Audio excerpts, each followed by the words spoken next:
Buenos días, jóvenes. Este es el video número 2 de la clase de Teoría General del Estado con el tema Formas Preestatales del día lunes 18 de enero del año 2021. Continuamos entonces. Si ya no hay ninguna pregunta sobre la horda, que fue la tercera forma que estamos viendo, la horda. Ya vimos que la capacidad de mando era más que nada por las personas grandes de edad, por su experiencia y también porque existía, el líder debía haberse ganado el respeto de los miembros de la horda. Fíjense, esta tradición, siguiendo el tema de la horda, esta tradición a cargo de los ancianos se repite en múltiples culturas, transmitiéndolas oralmente a los jóvenes, por ser experiencias que permiten a la horda y a sus miembros, así como a toda la agrupación en dicho sistema, sobrevivir a peligros naturales, sobrenaturales o por efecto de causas ajenas a su voluntad.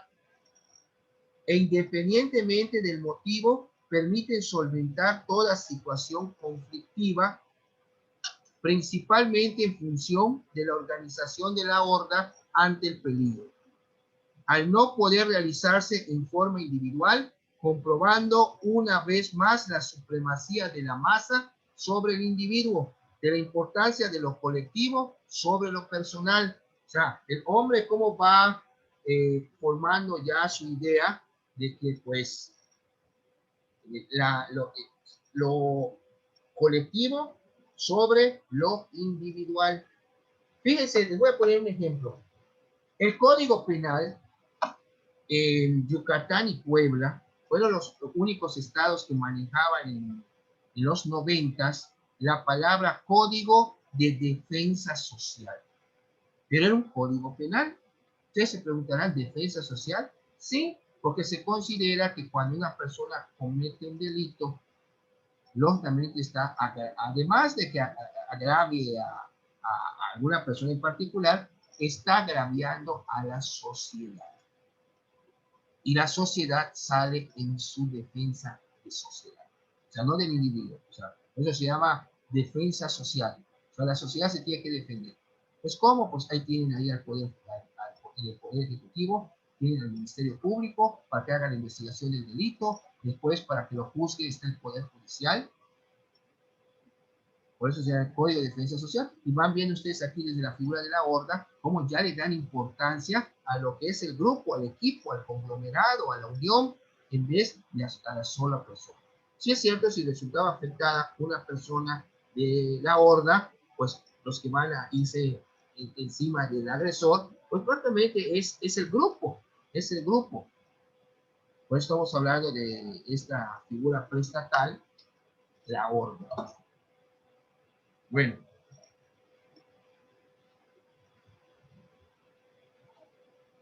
Aquí es importante mencionar de las hordas, antes de concluir esta figura, de que las hordas son mucho menos numerosas que las bandas. Rara vez se unen con otras, cuando menos al principio de su integración, porque posteriormente se deformaron. Siempre en su organización interna, invariablemente han contado con entidades de mando superior y dictado de normas específicas. Prefieren desplazarse a otros sitios más solitarios para con otros grupos similares y vivan más aisladamente, más en contacto con la naturaleza que las bandas y otras agrupaciones similares. Las bandas fueron evolucionando y si al principio el número de miembros era reducido, más adelante, por la proliferación interna, fueron creciendo y aceptaron a otros individuos aislados o en grupos y más tarde a otras hordas, pero guardaron siempre su nomadismo, o sea, que iban de un lugar a otro, e independencia tradicional, y por el tiempo, dadas las agresiones sufridas constantemente, se volvieron guerreros. Las hordas se volvieron guerreros. Y ya no solamente se defendían, sino también atacaban. O sea, se volvieron bravos. Con furia a otros grupos, llegando a asolar grandes e importantes centros urbanos, convirtiéndose en amos y señores de enormes extensiones de tierra.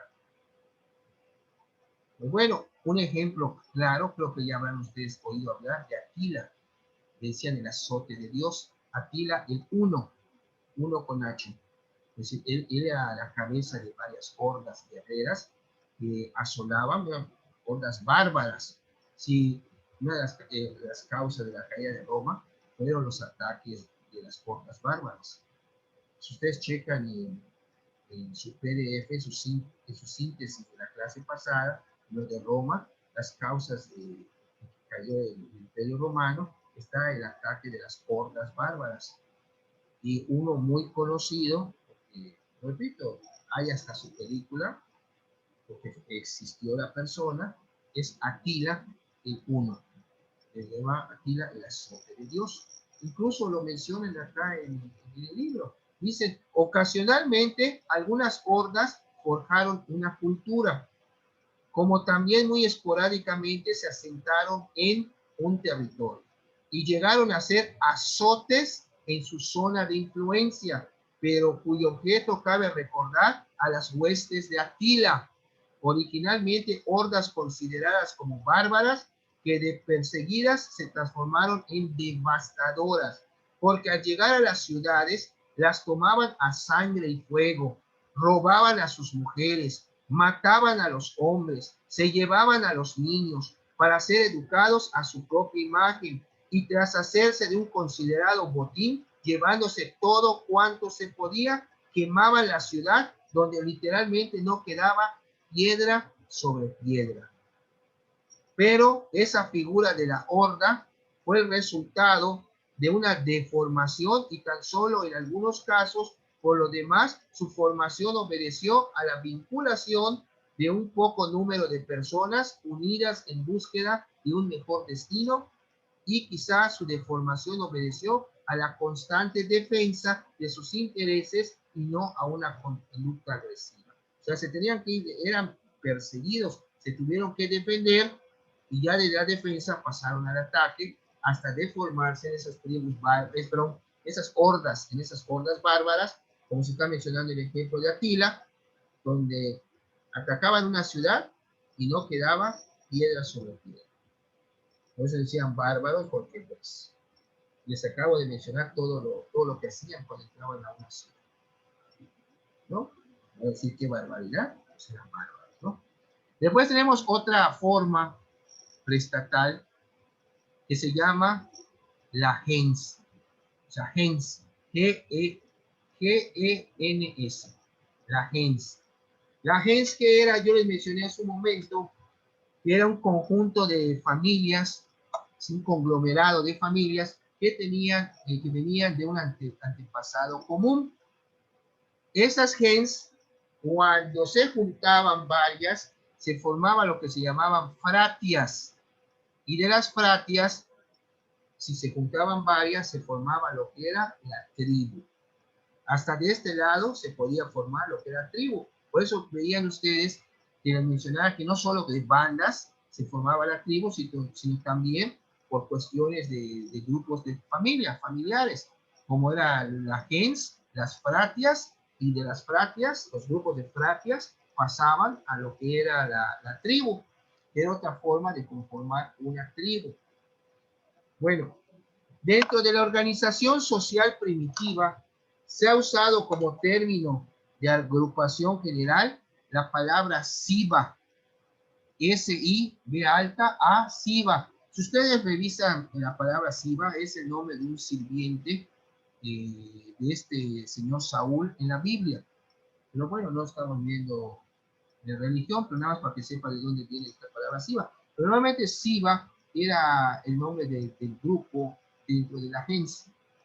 Dice, oye, tú Siva, sí, pues yo soy Peraza tal, pues mi Siva soy Peraza tal, y ese era mi grupo familiar.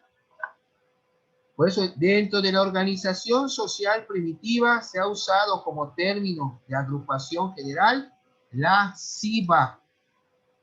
Grupos de personas emparentadas entre sí, quienes adoptan diferentes nombres dados a los distintos patrones de su formación, pero en general se expresa que en cuanto a sus estructuras de parentesco, se subdividen en clanes, aquellas emparentadas por líneas femeninas o maternas, y la gens caracterizado por ser un grupo de linaje exógamo y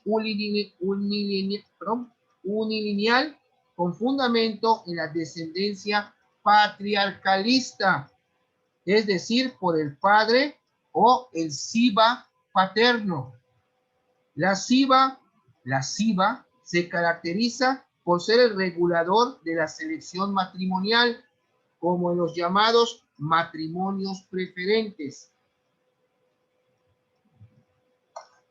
existentes en muchas sociedades donde se casan entre primos. Los hijos de un hermano contraen matrimonio con las hijas de su hermana.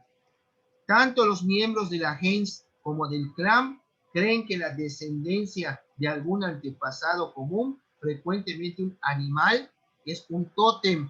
No sé si ustedes, hablando de la palabra tótem, no sé si ustedes habrán visto, sobre todo en películas de vaqueros, de indios, cuando van a la tribu, en este caso, hay una como estatua de madera que tiene cara de varios animales, el rostro con cara, vamos a decir, o cabezas de varios animales. A veces en la cima está la cabeza de un águila, tienen hasta, es como si fuera un poste, pero con varios animales, y tienen, por ejemplo, hasta de fuera, hasta las calladas en ese poste, las alas de un águila. O sea, eso viene siendo el tótem, para que se vayan ustedes identificando esta figura respecto a lo que es el totemismo. Porque pensaban al hacer eso de que los antepasados estaban en algún animal y ese animal pues le tenían respeto. Ellos así lo conceptualizaban. Ya ven que hay algunas culturas que sostienen que cuando, por ejemplo en la India, y cuando mueres, pues ven que no se quieren comer a los animales, pues reencarnas en un animal. En filosofía era cuando se hablaba de lo que era la transmutación de las almas, de que un alma pasaba a otro. Bueno, cuando tocamos el tema de la reencarnación, que es un término también cultural, en la India por eso no quieren que mates un buey, una vaca, porque se supone que son personas que reencarnaron en esos animales. Bueno, esta es una creencia, vamos a decir, cultural, de su cultura, y por eso en ese caso, pues, pueden pasar hambre, que no se comen el animal, aunque ahí esté ahí. O sea, fíjense cómo es la creencia. Estamos hablando de la cuestión del tótem. Repito, tanto los miembros de la gens como del clan creen en la descendencia de algún antepasado común, frecuentemente un animal, un tótem. El parentesco entre ellos es más ficticio que real, y el rasgo más común es el matrimonio exógamo. Los miembros de la gens deben casarse fuera de su propia organización. No se pueden casar entre ellos, tienen que buscar por fuera. La función primordial de la gens es la protección de los miembros de su SIVA, aún en los casos de la comisión de un delito. Toda vez la comunidad del clan o la gens del occiso cobran venganza sobre el homicida, pues debe recordarse que en las sociedades primitivas el miembro como tal, como persona, no tiene ningún derecho sino con relación a su SIVA. O sea, la SIVA, la cabeza de esa familia, de ese grupo, era donde tú tenías tu identificación. Si afectaban a alguien, un miembro de alguna SIVA, pues es lógico que va a responder la gens, ese conglomerado. Porque acuérdense que estos grupos siempre fueron uniéndose con qué principio. Pues entre mayor gente, pues iban a ser menos las preocupaciones, menos las necesidades, iban a tener más fuerza como grupo. Y ya lo vimos con las formas preestatales anteriores. Bueno, cada gens tiene su propio e inviolable territorio. Permanecen tranquilamente en él, en tanto no intenten arrebatárselo, porque son pacíficos, como por lo general lo han sido todos los pueblos de carácter primitivo o ágrafo, y solo hacían la guerra en defensa de su territorio, de su hábitat, de su espacio vital, previamente delimitado al ser amenazado por otro grupo. Solo por eso reaccionaban y atacaban. No que fueran agresivos, o sea, se defendían. Como cualquier persona que cuando resulta agredida, pues se tiene que defender. Y ya vieron en qué consistía la exogamia, que sus miembros se tenían que casar con gente de fuera y no del propio grupo, de la propia organización.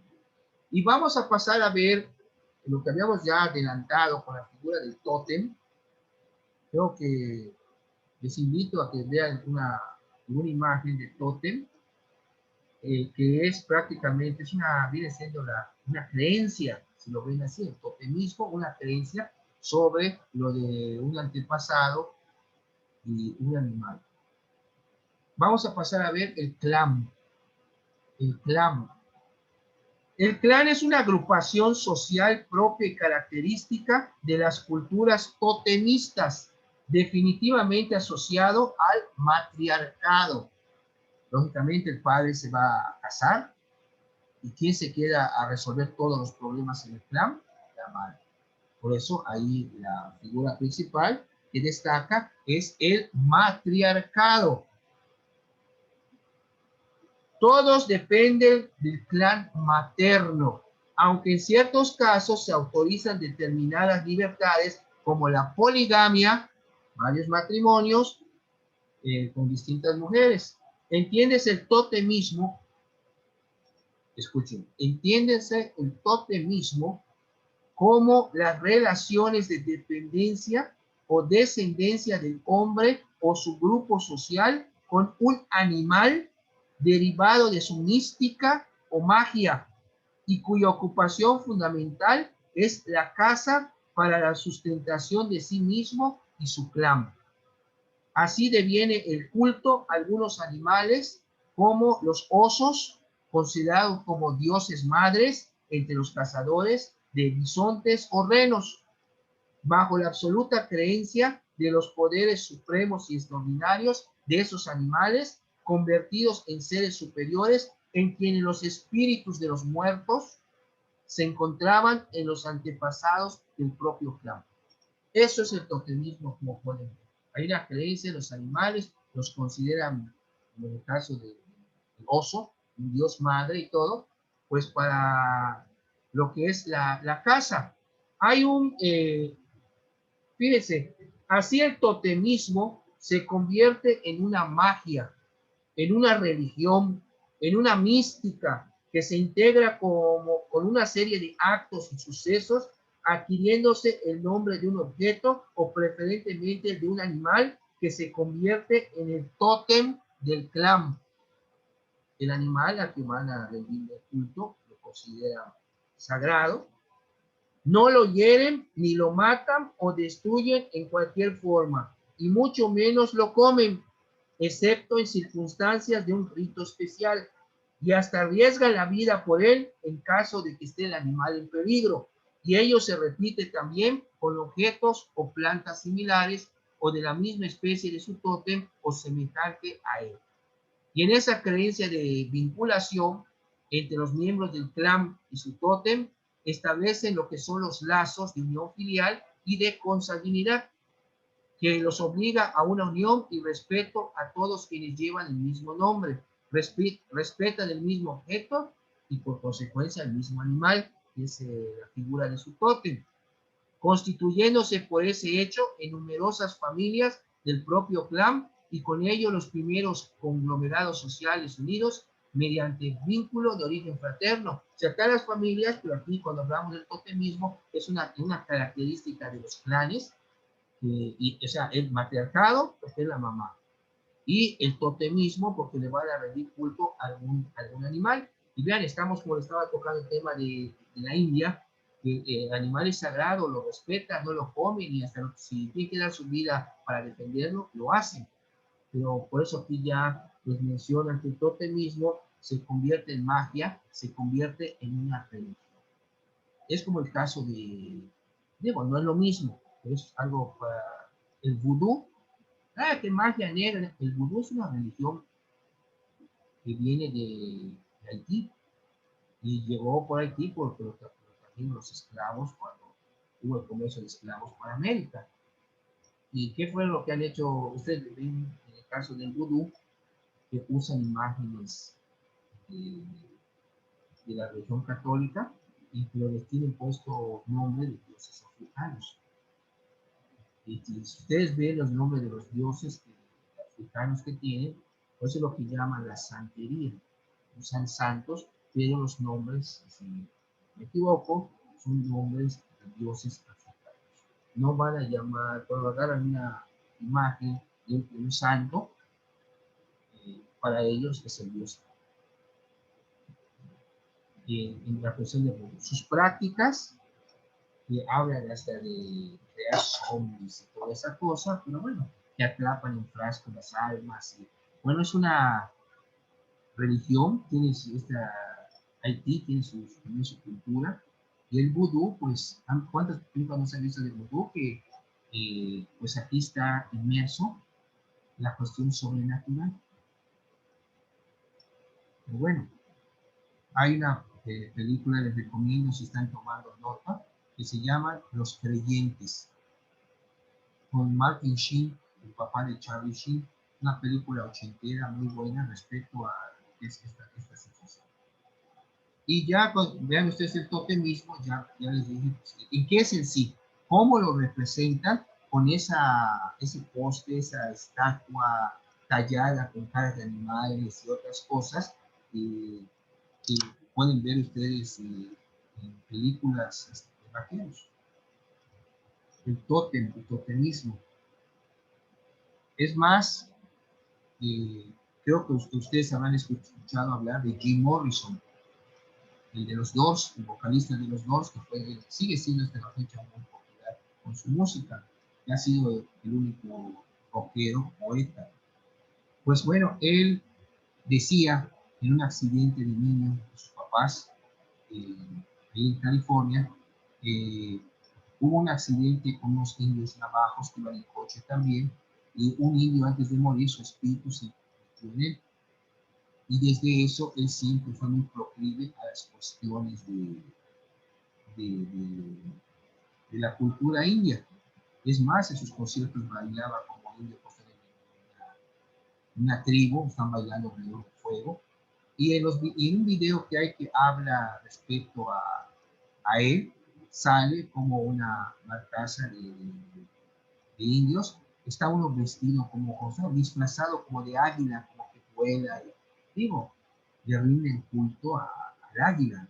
Estamos hablando también de un totemismo, y ahí aparece una figura de lo que es la estatua, el tótem. O sea, el tótem es la creencia a su religión, pero lo representan a través de una imagen, que puede ser un poste tallado con la figura de los animales o del animal que considera un dios. Eso, para que vean el totemismo que es y cómo se representa. Bueno, hay un autor que se llama Maurice Besson, dice: el totemismo se presenta como una fórmula acertada, semejante al derecho constitucional primitivo, y su análisis nos esclarece cómo han podido conformarse determinadas sociedades, cómo nacieron ciertas concepciones y cómo ciertos conceptos religiosos pudieron desprenderse tal vez de las nebulosidades de la prehistoria. Ahora bien, cuando místicamente se trata de la dependencia del individuo de uno de esos seres, recibe el nombre de manituismo. O sea, cuando estamos hablando ya de un espíritu, y este espíritu se llama Manitou. Incluso Manitou también, yo me enteré de este nombre desde que era yo un chamaco, en una película de Tony Curtis, que es el papá de Jamie Lee Curtis, la actriz que sale en Halloween, es una película de los 70 de terror muy buena, que se llamaba Manitou. Es una que era Manitou y salía pues la cultura india, de que era un espíritu que se posesionó en una persona y la persona quedó jorobada y por ahí iba a ser Manitou. Pero bueno, no la he vuelto a ver de hace más de, ¿qué les puedo decir? 40 años que vi esa película. Y de lo que me acuerdo, tenía una joroba y de ahí iba a renacer el dios Manitou, era un espíritu. Él dice, cuando místicamente se trata de la dependencia del individuo de ese tótem respecto a un espíritu, se llama manituismo, proveniente de Manitou, espíritu de los primitivos habitantes característicos en el norte de América, o sea, lo que eran los indios, los apaches y todo eso. En su aspecto social se considera el clan íntimamente vinculado a la práctica de la exogamia de distintos clanes como respuesta a la emotividad de los seres unidos por esa razón. Entonces, ya vieron ustedes, ya vemos el totemismo, hay también el manituismo, cuando es el culto al dios Manitou por esos clanes. Y pasamos a lo que es el tabú. Otra forma preestatal. Ustedes habrán dado cuenta que cuando hablamos de alguna cosa es tabú, y inmediatamente lo vamos a identificar como algo prohibido. No hables de esto, es tabú.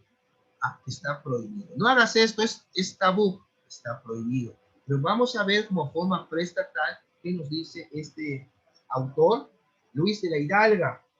El tabú no es como pudiera pensarse una superstición.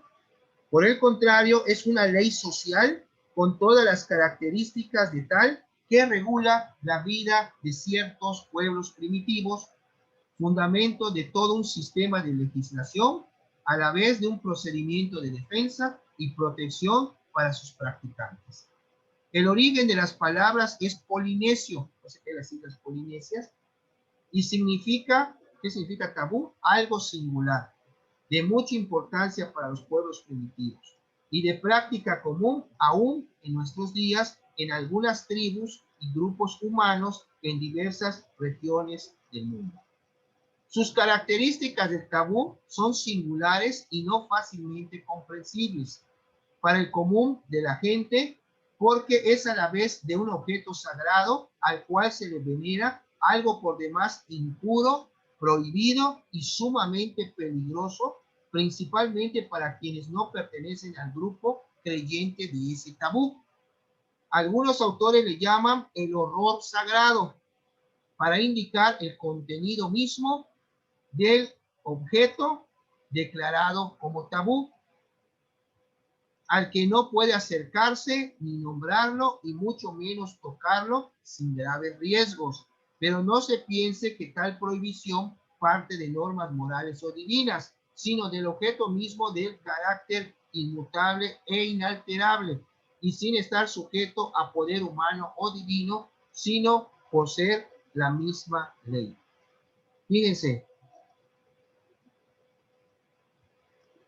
hay un autor que se llama Wundt que nos manifiesta que el tabú es el más antiguo de los códigos creados por la humanidad en cuanto a lo sagrado del concepto, expresando la importancia de este término derivado del latín sacer y del hebreo kadosh, cuyo vocablo encierra asimismo las prohibiciones y los castigos de quien incumpla ese tabú.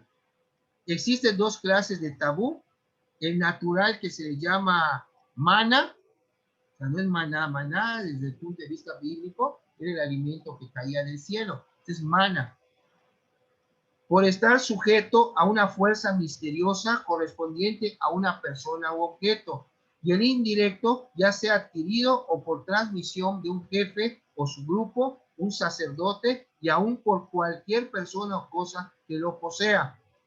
lo cual es natural, absoluta, a otra persona u objeto voluntariamente o por accidente, por medio de ciertas prácticas, palabras o rituales especiales en cada caso, sea para bien o sea para mal, pero en todas formas siempre protege a los miembros más destacados, a los animales simbólicos, sagrados, que no pueden ser materia de violaciones de cualquier género. Como pueden ver ustedes, aquí la palabra tabú sigue siendo para los grupos algo prohibido porque está relacionado con algo sagrado, con algo que no puede tocarse.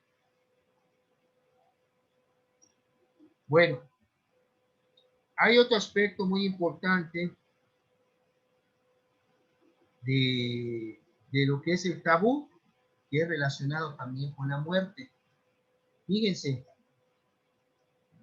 existen asimismo tabús más severos, como todo aquello que gira en torno de la muerte,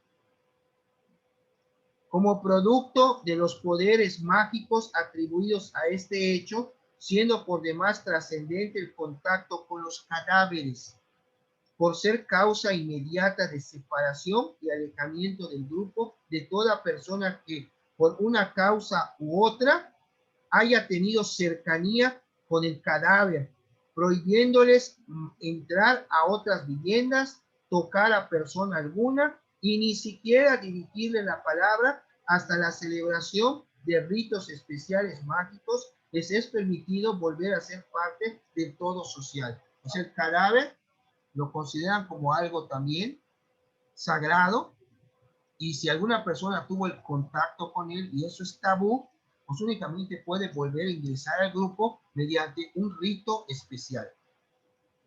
¿Estamos? Para que vean hasta dónde llega lo que es la creencia, el tabú, lo prohibido, hasta la cuestión de la muerte. Un cadáver, cuidado lo toques. Y si conviviste con él, también cuidado. O sea, también tenían sus creencias en lo que es la muerte, y al prohibir cosas relacionadas con la muerte, estamos hablando de tabú, como con otras cosas, como también ya vimos. Bueno, por último, hemos de expresar que la fuerza poderosa del tótem y del tabú es su característica y singular estructura y organización de toda la vida misma y sus actividades. Por esto, estas conllevan y conforman por su propia influencia un sistema anímico especial. Así, quien está incorporado a un tótem o a un tabú en su forma original o con las modificaciones sufridas a través del tiempo, no pueden despojarse de las prohibiciones inherentes porque sus vínculos son indisolubles. Nunca por ningún motivo o causa alguna pueden romper esos lazos. Y toda su vida está inmersa en los estrechos límites enmarcados en esa mística, lo cual trae como consecuencia lógica una serie de frustraciones por deseos reprimidos. O sea, el totemismo, prácticamente la religión del culto a lo que ya vimos del animal, y el tabú también es lo relacionado con sagrado, lo prohibido, pero es una cuestión muy específica a